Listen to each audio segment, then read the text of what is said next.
சக்தி, ஓம் அதிபராசக்தி.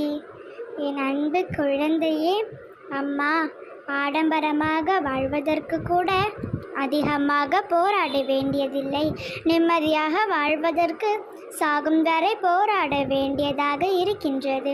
நான் உன்னுடன் தான் இருக்கின்றேன், பயப்படாமல் இரு என்று சொல்கிறீர்களே.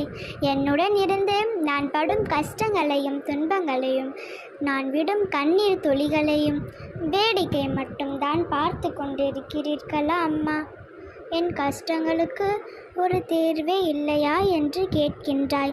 என் மகளே, இப்பொழுதும் சொல்கின்றேன், நீ கவலைப்படாமல் இரு. நான் உன்னுடன் தான் இருக்கின்றேன். உன் வாழ்க்கையில் ஒவ்வொரு சேகமும் துன்பமும் உனக்கு ஒரு பாடத்தை கற்றுத்தரவே வருகிறது. உனக்கு வந்திருப்பது எவ்வளவு பெரிய சோதனை என்று கடவுளிடம் சொல்லாதே. உனக்கு துணையாக இருப்பவன் எவ்வளவு பெரிய சக்தி என்று சோதனையிடம் தோடு. விமர்சனங்களை கடந்துவிடு, பாதை தெளிவரும். பிறரின் எண்ணங்கள் நீ அல்ல. இருப்பினும் அலாய்தி கற்பனை உன்னை மெழுகூட்டும். பல சமயம் அழுகாய் நினைத்து உருகாதே. சிதைந்த சிற்பமாக மாறிட கற்றுக்கொள். குழந்தையே, உன்னிடத்தில் இருக்கும் மிகப்பெரிய பிரச்சனை என்னவென்று உனக்கு தெரியுமா? அளவுக்கு அதிகமான அன்பை பிடித்தவர்களிடம் காட்டும் பொழுது சில நேரங்களில் ஆட்களின் வெறுப்பிற்கும் கோபத்திற்கும் ஆளாகி விடுகின்றாய்.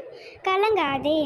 யாரும் உன்னை நேசிக்கவில்லை என்று கவலை கொள்ளாதே. உன்னை நேசிக்க உன் அன்னை நான் இருக்கின்றேன். உனது கருத்தை யாராவது கடுமையாக விமர்சித்தாலும் சிறிதளவும் கோபம் இல்லாமல் பொறுமையுடன் பதில் சொல்லும் மனப்பக்குவத்தை வளர்த்துக்கொள். என்ன நடந்தாலும் எதை இழந்தாலும் சோர்ந்து போகாமல் இரு. விரைவில் நீ இழந்ததையெல்லாம் திரும்ப பெறுவாய். இப்படி நடந்துவிடுமோ என்று பயப்படும் பெரும்பாலான விஷயங்கள் வாழ்க்கையில் நடப்பதில்லை. அதனால் பயந்து நேரத்தை வீணாக்காதே. அஞ்சு நடுங்கி கொண்டிருப்பவனால் சிறிய குட்டியை கூட கடக்க முடியாது. எதற்கும் அஞ்சாமல் துணிந்து நில். வெற்றி என்பது ஒரு மனநிலை. வாழ்க்கையில் வெற்றி பெற வேண்டும் என்றால் அந்த மனநிலையை நீ உருவாக்கு. குழந்தையே, நீ மகிழ்ச்சியான வாழ்க்கையை பெற்று ஜெயமாக வாழ்வாய். என் அன்பும் ஆசீர்வாதமும் பெற்ற என் செல்ல பிள்ளை நீ. சகல சௌபாகியங்களையும் பெற்று சந்தோஷமாக வாழ்வாய்.